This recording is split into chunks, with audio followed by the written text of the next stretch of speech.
カーショウが語った引退の理由と WBC への覚悟、大谷翔平に寄せる経緯。日本時間3月3日、米国時間3月2日、米人気番組、パット、マカフィー、ショーにロサンゼルス、ドジャースの象徴的左腕であり、今季限りで現役を退いたクレイトン、カーショウが出演。自身のキャリアを振り返りながら、ワールド、ベースボール、クラシック米国代表への参加、そしてチームメイト大谷翔平について率直な思いを語った。番組内では、1920年以降のライブボール時代における各種指標でカーショウが歴史的水準にあることが紹介され、その偉大さが改めて強調された。カーショウは引退を決断した理由について、球速の低下や度重なる手術を経て、体が限界を教えてくれた、と説明。一方で WBC については、この短期間なら全力で投げられる。国を代表して戦えるのは特別だ、と強い意欲を示した。また、日本野球と文化にも言及し、大谷翔平については、どうやってあれほどのことを同時にこなしているのかわからない。と驚嘆。日本での試合をビートルズ来日のようだったと表現し、世界的影響力の大きさを認めた。番組ではこの後、ホスト陣とカーショウの軽快かつ深い対談が続く。ぜひ最後まで視聴してほしい。Look at these stats here that Hembo sent over to us from ESPN. Live ball era since 1920. Okay, that's a long time, 1920. Lowest ERA, Clayton Kershaw. Lowest whip, which I know what that means, Clayton Kershaw. Lowest OPS, Clayton Kershaw. Minimum 250 starts. So whenever you talk about greatness personified, it is actually this man. And not only that, I think everybody that's ever met you loves you. Thank you for what you've done for sport. Hell yeah. Thanks for having me. This will be fun. Genuinely, thank you for doing what you've done for sport. Now, let's talk about this Team USA. You are retired MLB. Yes. But D-Row and everybody wanted you on the roster because of how much you mean to everybody, you mean to baseball. Where do you currently sit with like what's potentially the WBC schedule for you, and how do you feel about life right now? I feel great, man. I'm so excited to be here and be with this group. Like you saw the guys coming out here, and yeah, I Amazoned all my gear. I'm ready to go. Yeah, you know, I'm ready, dude. I've been ready for a long time, so I'm just so fired up to be on this team. And I told D-Row, I told Andy Pettit, our pitching guy, I was like, look, whatever you guys want, I'll throw zero, I'll throw every game. It doesn't matter. I'm done after this, so I'll do whatever you want. I'm gonna face you in a little bit, and I'm ready. Look out. Are you? I know you've been pitching against high schoolers. I don't want to give too much away, but how has those sessions gone? The results have been mixed. I'm not going to lie. They've been mixed. Yeah, you know, I think the velo might be not what it should be, but the arm feels great, and I think I have enough for you. I think I can get you out. Okay, now me, certainly no problem, but is there a chance that today against me, as you just make me look like,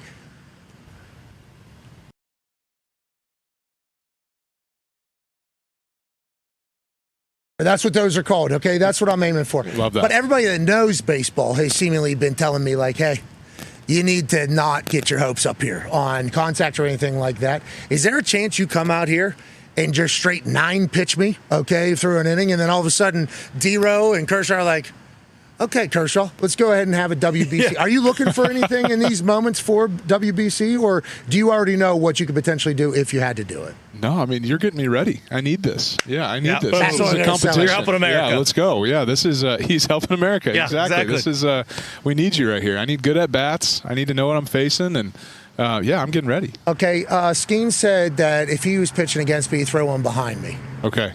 I've had a lot of votes to get you in the ribs. A lot of votes.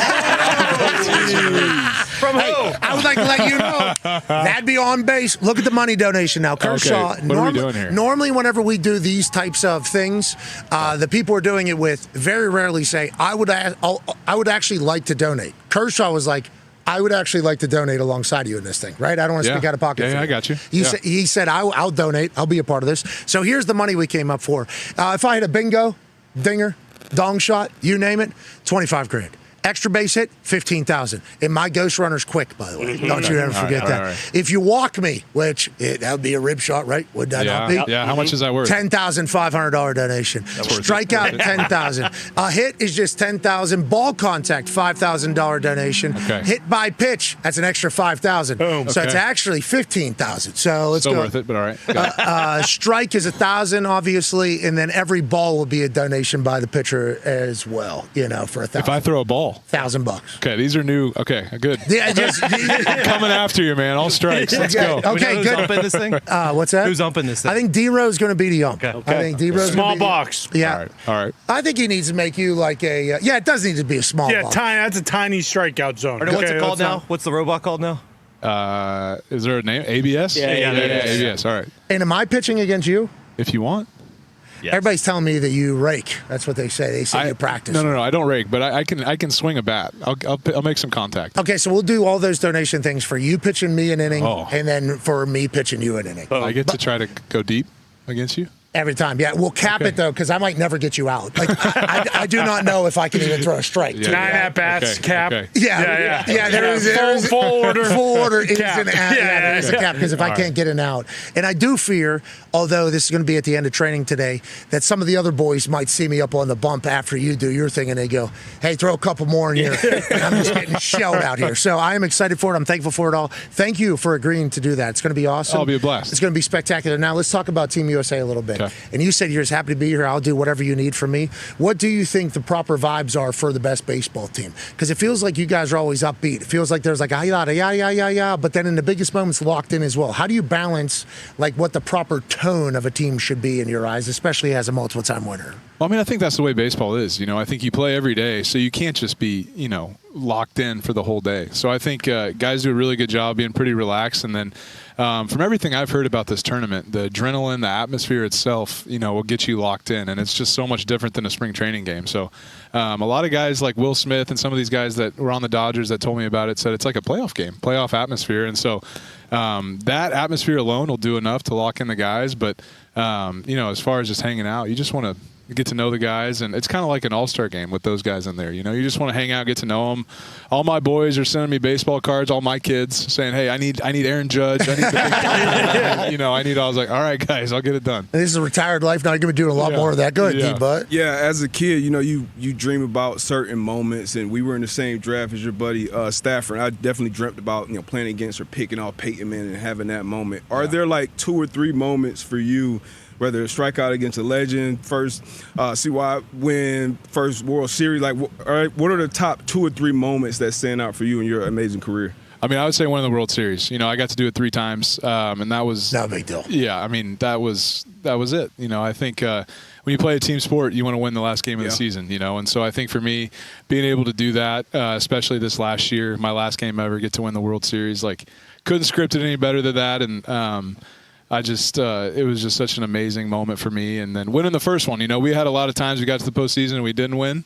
And so for me to win that first one and finally get that monkey off my back and get to do it was amazing. Going out on top is what everybody dreams of, brother. Yeah, I agree. It felt pretty good. Go ahead, Ty. In terms of going out on top, what led you to officially being like, you know what, I'm done. I want to retire. Obviously, I know you got kids at home, but you see the team you guys have in LA right now, and I assume that, you're still confident in what you can do. It's probably hard not to be like, you know what, yeah, maybe I run this back like a year or 2 because I might be able to add 2 more World Series rings. I'm not that confident anymore. I'm not, I think you look up at the gun and you're throwing 87, 88. I think it might be time to hang it up, and just physically too. I think I have enough in the tank for these 3 weeks, but you ask me in September if my body's okay. I don't think it would be. So between winning last year and like you said, if you're on the Dodgers, you probably have a chance to win the World Series every year. So at some point, you got to walk away because every year is going to be a chance to win another one. So we won, and it's just the right time. Felt good. So your body told you is what you're saying? Yeah, a number of things. When did it start going? And was it quick? Because for kickers, can I tell you about kickers? Yeah. So kickers will kick, and then they lose their height. Like, it's almost like they say overnight. Like, Damn. It'll become a thing where it just becomes obvious. Like, Vinatieri, he would have kicked until he was 70 years old if he could, but then he just couldn't get the ball up quick enough. Like, that's the determiner is, can I get it up quick enough? And then it, happens. It just kind of comes out of nowhere. Was it the same for you, or was it a gradual process? Because I guess you can kind of game whenever you're losing speed a little bit more. Yeah, my velo kind of stopped going up, about 6 or 7 years ago. And then slowly the deterioration happened. So I don't think it was like a 1-year thing. I think it was just over time. And then, I started having surgeries, and that's no fun to have to rehab and all that stuff. But, every offseason when you go and throw bullpens in the offseason, you're throwing, 82, 83, and you're like, man, I don't know if I'm going to be able to make it, get to 90 this year, and then, just keep going with that route every offseason. And then finally, this past offseason, I was like, you know what, this feels like it's the right time. This is just getting harder and harder to gear up and go. And like you said, I love playing. I love playing baseball. I love baseball so much. I love those guys, and I love the Dodgers so much. I would have played as long as my arm would have let me, but I think my arm told me it was time. Thank you for your contribution to sport. Connor has a question for you. Yeah, speaking of the Dodgers, two of Japan's biggest stars, Otani and Yamamoto, they are obviously kind of the headliners of that Japanese team. Yeah. Are you going to basically tell everyone their secrets? Tell everyone how to hit Yamamoto, tell them how to get Otani out, how to hit Otani? And also, what do you just think about Japan baseball culture as a whole? Because it feels like Otani, he's tipping his cap every time he's stepping in the batter's box to the other manager. Like, Japanese baseball also feels like such a huge part of their culture. How difficult is it to, kind of beat a team like that?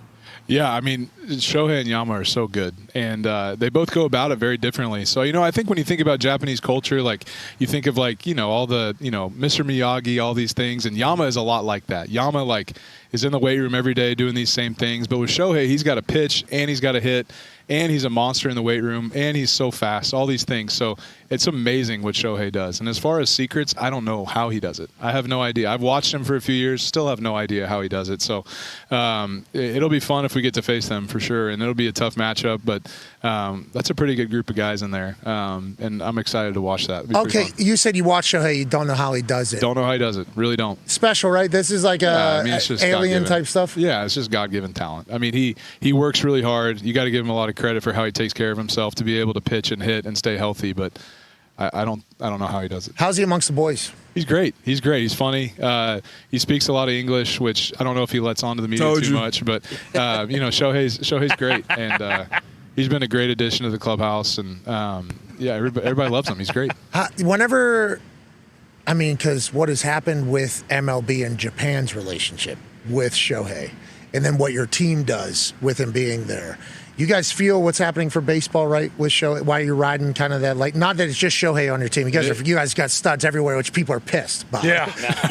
Everybody's pissed about that. People are not happy about. But as you're riding that wave of obvious global popularity alongside Shohei, is there something that you try to, like, I don't want to be like a mentor for him, or like, hey, like it's all good? Like, he has to feel the weight of the world on his shoulders, and I don't know how the teammate stuff works, especially with such different cultures between Japan and America. He does a great job. I think that with the media circus that follows him everywhere, and all of the Japanese reporters that are in LA, like, as a team, we don't see that. He does such a good job of, like, handling all that and still being a good teammate and still playing really well. So, like I said, it all bakes into the formula of, like, I don't know how he does everything that he does, because he literally does have, like, a country watching him every second of the day.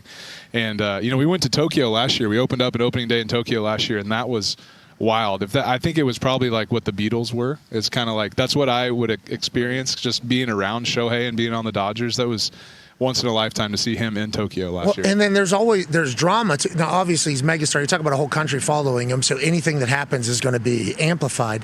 And in between years is seemingly everything. He'll have so much happening out here, and he still somehow hits a baseball that's this big. Like, he had like a 3 home run night, like the night after, like, some devastating thing happened to him. Like, hey, you were robbed or something like this, and then now everybody on earth is expecting you to show up, and then he hits 3 dingers. It's like, this guy, he's special. In between the years, I don't know how, let alone his whole body. This feels like a special, but I don't give a shit. Exactly. I don't give a shit in this World Baseball Classic, okay?